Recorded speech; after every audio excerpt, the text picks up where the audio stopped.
that no, we don't want to participate to defend our country. Let others go. Let them lose their lives. We shouldn't go into it. Or for that matter, if there was a situation in Kosovo where Britain went in and defended the Kosovan Muslims against the Serbs, who lost their lives? British soldiers, Christians and others? Don't we have an obligation so that for us to defend our Muslim brothers in Kosovo as well? So there is this balance which we have to draw, rather than coming at a clear-cut situation and saying, no, we cannot participate because our country has gone to war. Let's look at what was their interest in Kosovo. Because remember, the way in which Western political parties work is that they run after their interest.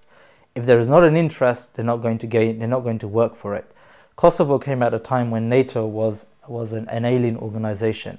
NATO did not have a place any longer in Europe because of the Soviet bloc collapsing. There needed to be a new role for NATO, and Kosovo came where after actually the Bosnia crisis and after the Muslims were left unarmed by the British government, unarmed, defenseless, and they were butchered in Bosnia. Then Kosovo came, and it was a convenient war which they presented in order to give NATO some credibility. So really it was about their interest. It was not about saving our Muslim brothers and sisters in Kosovo. Quite frankly, if it was about saving our Muslim brothers and sisters in Kosovo, then when they came over as refugees to this country as a result of the war, they were treated like dirt. Can I just raise a hypothetical issue, reality as you did? Suppose, hypothetically speaking, if, for example, tomorrow Britain was to go to war with Pakistan, for example, yeah, and I may have roots in Pakistan. Now, me as a British citizen, who does my allegiance lie towards? Our allegiance is to our Creator, in every aspect of our life. It's the individual's choice to join the army or not. No one is forced to. If you want to join the army, there are clear conditions laid down in terms of what you have to accept and something which you cannot refuse. At the end of the day, it's the individual's conscience. That has to determine. Once he's in there, then of course, in terms of loyalty to the Commander-in-Chief as to what action has to be followed, that has to be carried out, like any other place. Well, look, I think if it came to any war against the Islamic Ummah, our allegiance lies with our Ummah. And I think we need to be very clear on that. We need to be very brave in saying that. And we need to make a point in saying that, look, we are not going to give allegiance to a country which is engaging in colonialism, which is engaging in a very ruthless and a brutal campaign against our Ummah. So quite frankly, our allegiance lies with our Ummah. And anyone who says our allegiance lies with Queen and Country, our allegiance lies with the government of the day, quite frankly, is living in a different planet.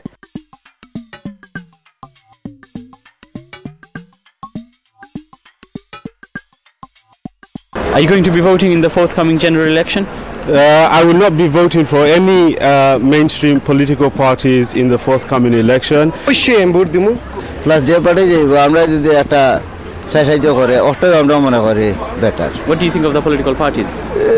for me, it's wrong, this political party, because the value of life doesn't go with this. With your value of life? Yeah, exactly. Because they talk about freedom. What they do is they go into the party saying that they've got their own beliefs and their own ideas, and they go in, and the moment they're inside that one of the parties, let it be Respect or let it be Labour or Conservative, whoever, they then take the party line. কোনো একটা party ইসলাম সমর্থিত party না এবং ইসলামের বিপক্ষে এরা সবসময় কাজ করে প্রকৃতপক্ষে তারা ইসলামের এবং মুসলমানের ভোট নেওয়ার লাগে কিছু চলনাময় কথাবার্তা তারা হয় বাট ইসলামের জন্য আমার খুব সুবিধা মনে সবগুলো পার্টি আমাদের পক্ষে সুবিধা মনে হয় না because lots of crime, lots of disease, lots of because this political party is the new religion. The Labour Party, when they first came to power, they promised ethical foreign policy, but they had to abandon that because they realised that ethical foreign policy does not cannot be combined with a foreign policy which is based on greed. It is true that Muslims are facing very difficult and challenging times with international and local dimensions. We live in an era where it is extremely difficult to differentiate truth from falsehood, as it was exemplified by the false justifications given for going to war against Iraq. For this reason alone are synonymous to politics and politicians.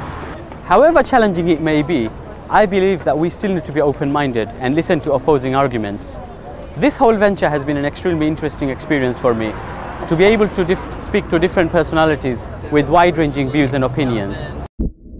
For society to progress, I believe there needs to be interaction between people, no matter what their views and opinions are. Isolation and keeping views to oneself will not achieve anything. In this way, people can understand each other's views and hence live together, provided that the views are expressed openly and honestly.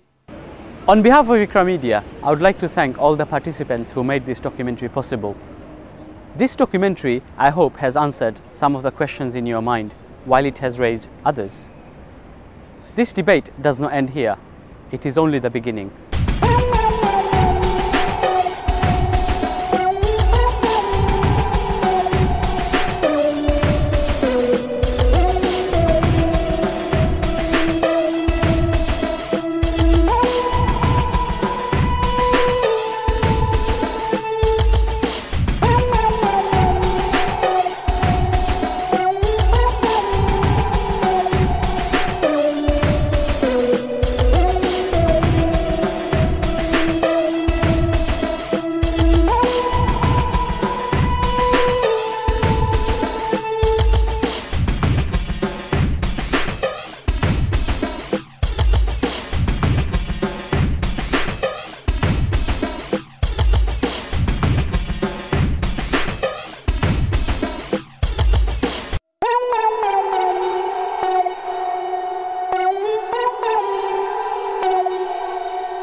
There were one particularly disturbing incident, which came to my attention in my first couple of weeks in the country, of two very brave gentlemen who refused to sign.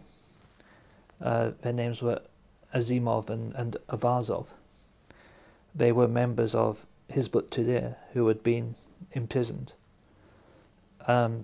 They were beaten, tortured, had fingernails removed, and they were being urged to sign a recantation of their faith, to deny their faith, and say that they supported the president, Islam Karimov. And also people are urged to name 6 or 10 other people to inform on others and say, this man attends an illegal mosque, this man.